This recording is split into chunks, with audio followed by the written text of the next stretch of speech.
So in the last video, we took a look at the dehydration of an alcohol to form an alkene, and we looked at the mechanism of how to do so. So in this video, we're going to look at the regioselectivity and the stereoselectivity of this reaction. So first we'll deal with the regioselectivity. So let's go ahead and write that down here. So regio. And it makes it sound like what region of the molecule will this reaction take place, right? So regioselectivity. What region of the molecule will this reaction take place? So we know that the double bond is going to form between our alpha and our beta carbons, but what if we have different beta carbons? And that's where regioselectivity comes in. So let's take a look at a reaction. So let's get some space here. Let's take a look at this reaction, and we'll put an OH on a ring. I'll put it right here. And this time, though, we're going to put a methyl group right here. So when we're trying to figure out the products of this dehydration reaction, right, so if we're reacting this molecule with sulfuric acid and heating it up, where will the double bond form? So let's go ahead and identify our alpha and our beta positions. So we know this is our alpha carbon, and we know that the two carbons next to the alpha are the beta. So that's a beta carbon, and this is a beta carbon. And we know that there are hydrogens on those beta carbons. Let's go ahead and put in those hydrogens here. So I'll put in a hydrogen. We know there's only one hydrogen on this top beta carbon, and we know there are two hydrogens down here.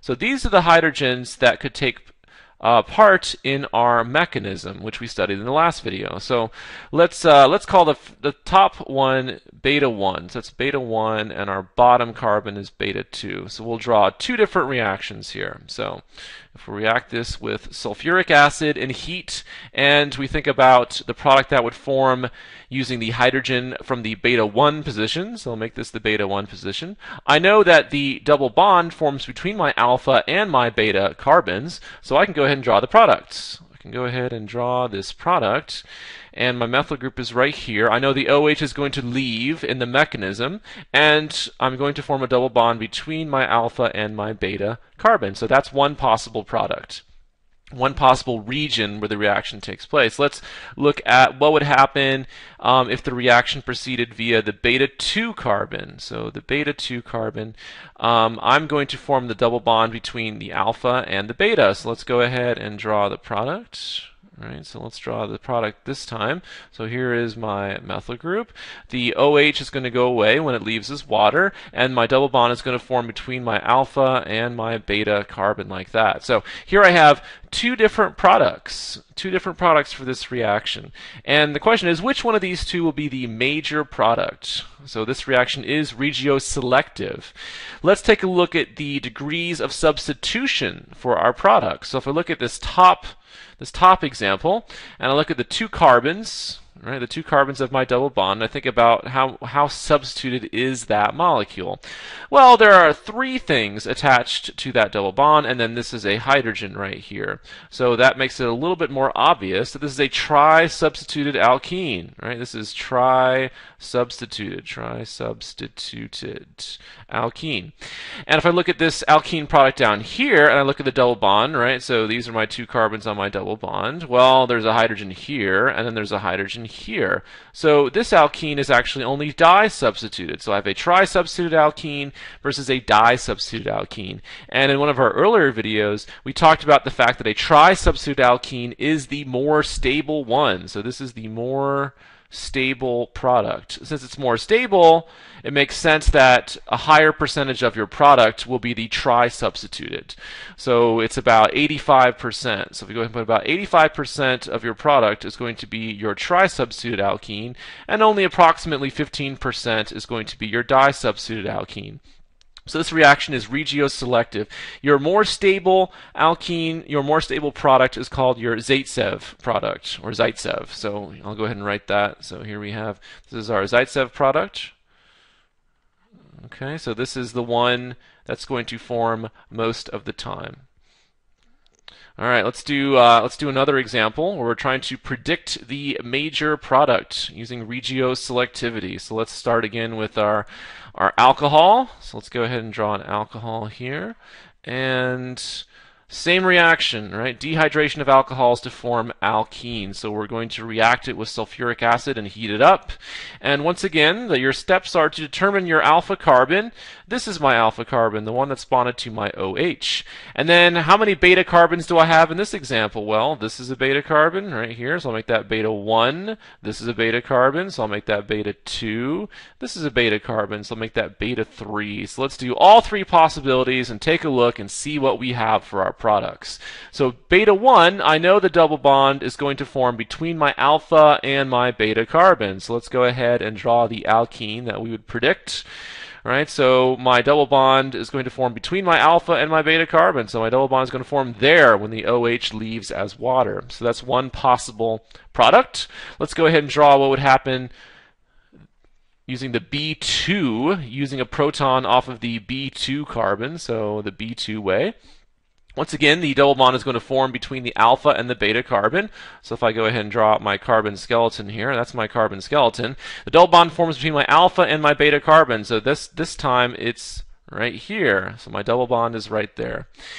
And if I compare the product from B2 to the product from B1, they're actually the same molecule. These guys are the exact same molecule. And one way to test for that is go ahead and name them both. Right? If you were to name it, right, let's go ahead and number it. This would be carbon 1, so your longest chain including your double bond, carbon 2, 3, and 4. So it would be butene, right? And your double bond's at 1, so you could say 1-butene if you're doing a full name here, and then your methyl group is coming off of carbon 2, so you could say 2-methyl-1-butene, or just 2-methyl-butene if you wanted to leave the one out. So 2-methyl-1-butene or 2-methyl-butene.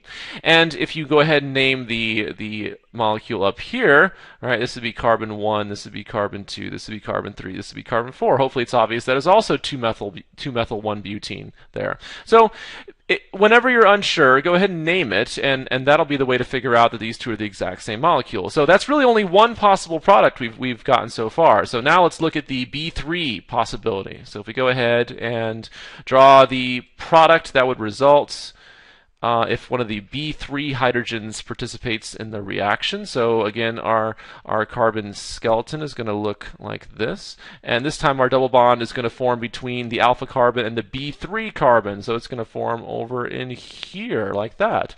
So this is a possible product. So we only have two products for this reaction, and let's see if we can figure out which one of these two is going to be the most stable. Well, if I go up to this product, 2-methyl-1-butene, I want to classify this double bond. Is it monosubstituted, disubstituted, trisubstituted, or tetrasubstituted? Well, if I put in my hydrogens, it makes it easier to see that it's only disubstituted. So this is a disubstituted product, 2-methyl-1-butene.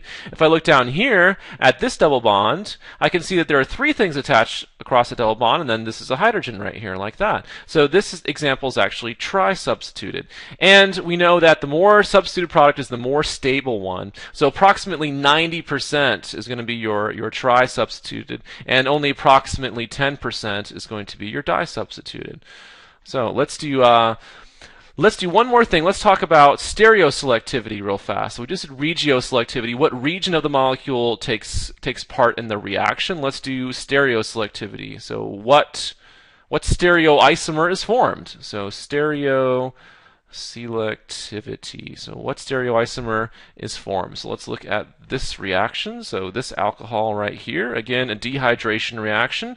Identify our alpha carbon, which is right here, and then two possibilities for my beta carbons. But since the molecule is symmetrical, either beta carbon is fine. It just makes our lives a little bit easier for the products here. So what are the possible products that I could draw for this reaction? Well, let's see. My double bond is going to form between my alpha and my beta carbon. So if I just draw my carbon skeleton here, and I can put a double bond between my alpha and my beta carbon, that's one possible product. So what stereoisomer is that? That, of course, is the trans stereoisomer. So we saw in a previous video how to think about, your two hydrogens being on opposite sides of your double bond here. All right, so my hydrogen here and my hydrogen here on opposite sides. So that's my trans stereoisomer. And My other possible stereoisomer would be the cis version. So I would have to turn that from trans into cis for my other product. So for my other product, I would have my double bond, and it would actually be cis at that double bond, right? So for this example, your two hydrogens, your two identical groups, are on the same side. So this is another possibility. So two possible products, the trans and the cis. Which one of these is going to be the major product? We talked in an earlier video how trans is more stable than cis due to decreased steric hindrance. So approximately 75% of your product for this reaction is going to be trans, and approximately 25% of your product is going to be cis.